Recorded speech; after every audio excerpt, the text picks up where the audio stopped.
सौदा के तो शाय ख़ास से हमारी बहुत सी इस्लामिक दार और हमारी बहुत सी अखलाकी रवायात इस खत्ते के बासी के तौर पर थीं जिन्हें हम बालाए ताक रख चुके हैं। वो छोटी छोटी बातें जो अदब का हिस्सा हैं, जो अखलाक का हिस्सा हैं, जो इंसान के लिए बहुत बेशकीमत है, इसलिए कि हम अपनी ज़िंदगी के बड़े बड़े काम, बड़े फ़ैसले बहुत सोच विचार, मुशावरत और कभी कभार इस्तिखारा करने के बाद करते हैं। बड़ी उसके लिए दुआ भी होती है और बहुत ज़्यादा उसके लिए एहतियात भी होती है। लेकिन जो हमारे रोज़मर्रा के मामूलात हैं, हमारी छोटी छोटी आदत हैं, ये हमारी शख्सियत का वो परताव होती हैं जिस पर दूसरे हमें देख रहे होते हैं। कुछ चीज़ों को लेकर हमें बहुत गुस्सा आना चाहिए और कुछ गुस्सा बढ़ रहा है। मैं भी अपने आप को देख रही हूँ कि मुल्की सूरत हाल ने एक नेशनल लेवल की एंग्जाइटी क्रिएट कर दी है। मुझे अपनी बर्दाश्त में बहुत कमी नज़र आ रही है। उसकी एक वजह तो शायद लॉन्ग कोविड हेल्थ कंडीशन होगी, लेकिन इसके अलावा भी है। शऊरी तौर पर मैं महसूस करती हूँ कि हम असीर हैं। अगरचे हमारी मूवमेंट आज़ाद है, लेकिन मुझे नहीं लगता कि हम आज़ाद हैं। लेकिन यहाँ आज मैं ख़ास तौर पे बात करना चाहती हूँ, हमारे यहाँ पर कुछ छोटी छोटी अखलाकी सफ़ात हैं जो हमारे यहाँ पर मैच्योर एज के लोगों में भी बाज़ लैग कर रही हैं, हमारे नौउम्र में नौजवानों में भी कर रही हैं और बहुत सारे इसको फॉलो भी करते हैं। एक बहुत बुरी आदत ये है कि जब आप किसी के घर जाएं और वो आपको बैठने के लिए कहे तो आप उनके जो कमरा नशिस्त है या मेहमान खाना, उसमें उस जगह पर जाकर बैठें जहाँ से आप घर के अंदर तक नज़र रख सकें। इसी बेहूदगी के ज़िम्रे में एक और चीज़ आती है कि किसी का गेट किसी वजह से खुला है तो आप बेधड़क अंदर आ जाए, आप नॉक करना गवारा ना करें। फिर अगर आप मेहमानों वाले कमरे में बैठे हैं और आपका मेज़बान उठ के गया है और आपने अचानक किसी बहाने से उसके घर के अंदर बिला इजाज़त मूवमेंट की है और आप इवन उनके बेडरूम तक पहुंच गए हैं, इसी तरीके से किसी की चीज़ को बिला इजाज़त इस्तेमाल करना, ये सब अखलाकी कमी नहीं बल्कि बेहूदगी के ज़िम्रे में आता है। अगर आप प्रोफेशनल हैं तो यकीनन आप जानते होंगे कि कुछ लोग ऐसे होते हैं, उन्हें ख़बरें लेने की, ख़बरें आगे पहुंचाने की आदत होती है।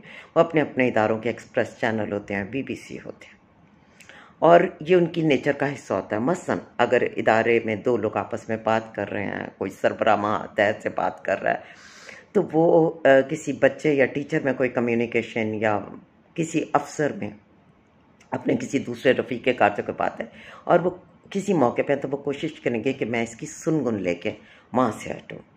और घरों में तो खैर हमारी औरतों में से वास्ट मेजॉरिटी का ये नेचुरल मिजाज है। कुछ लोग तो इस पर भी नज़र रखते हैं कि मोहल्ले में कौन किसके घर आया गया, क्या हुआ। और ये जो जुस्तजू तो मैं इसे नहीं कहूँगी, ये तजस्सुस कोई इल्मी हिसाब से नहीं है, ये इंतहाई बेहुदा ट्रेट है। हम सब इतने पुख्ता ज़रूर होने चाहिए कि हम में से कोई पढ़ा लिखा है, किसी ने स्कूल की शक्ल देखी या नहीं देखी।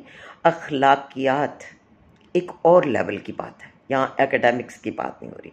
बड़े बड़े गांव देहातों में जिन लोगों ने कभी स्कूल का मुंह नहीं देखा, उनमें ये तमीज़ होती है कि लड़ाई को बढ़ावा नहीं देना, किसी की लेग पुलिंग नहीं करनी, कॉन्स्पिरेसी नहीं करनी, किसी के घर में बिला इजाज़त दाखिल होना, किसी की माल को गबन नहीं करना या किसी की छोटी से छोटी चीज़ बिला इजाज़त नहीं लेनी। वो लोगों की प्राइवेसी का ध्यान रखते हैं और बड़े से बड़े खाते पीते लोगों में भी मैंने अखलाकी तौर पर बहुत बेहूदगियाँ देखी हैं। मुझे खुद से याद है कि एक बार मेरी एक रफ़ीक़े कार ने मुझे कहा कि उन्हें जो है बैंक में कुछ काम है और मैं उनको ले चलूँ, और मैंने उन्हें कहा भी कि मुझे देर हो जाएगी कि बच्चों को लेना। अब वो बैंक के अंदर गई हैं। मुझे लगा मेरी उम्र ही गुजर गई है। अब मेरे बच्चे उस वक्त बेहद छोटे थे। अब जब वो आई हैं तो वो क्या मज़े से मुझे बता रही कि वो मैंने कोई काम कहा तो मैंने उधर देखा कि हमारे इदारे की उस वक्त 13-14 ब्रांचेस थी जहाँ हम काम कर रहे थे, कि उनकी सैलरी लिस्ट थी। मैंने कहा एक की सैलरी तो देखूँ कितनी है, और मैंने उनसे पता नहीं कुछ उन्हें लेने के लिए भेजा और मैंने वो सारी की सारी गो थ्रू की।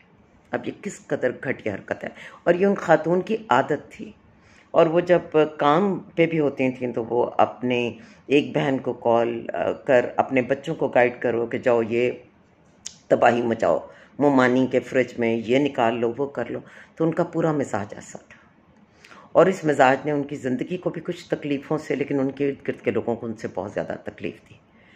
और मैं ज़ाती तौर पर ऐसे बहुत पढ़े लिखे लोगों को भी जानती हूँ, जहाँ पर पढ़े लिखे होने का एक ख़ास म्यार, यानी कि आपके पोस्ट ग्रेजुएट लेवल तक की डिग्री के ऊपर नंदों और सुसर की तरफ से अपने शादीशुदा बेटे को ये अलाउ ना हो कि वो अपने बेडरूम को भी लॉक कर सके, यानी कि उसकी भी चाबियां वो खुद रखें और उसके अंदर कोई सी चटखनी को भी ना रहने दें।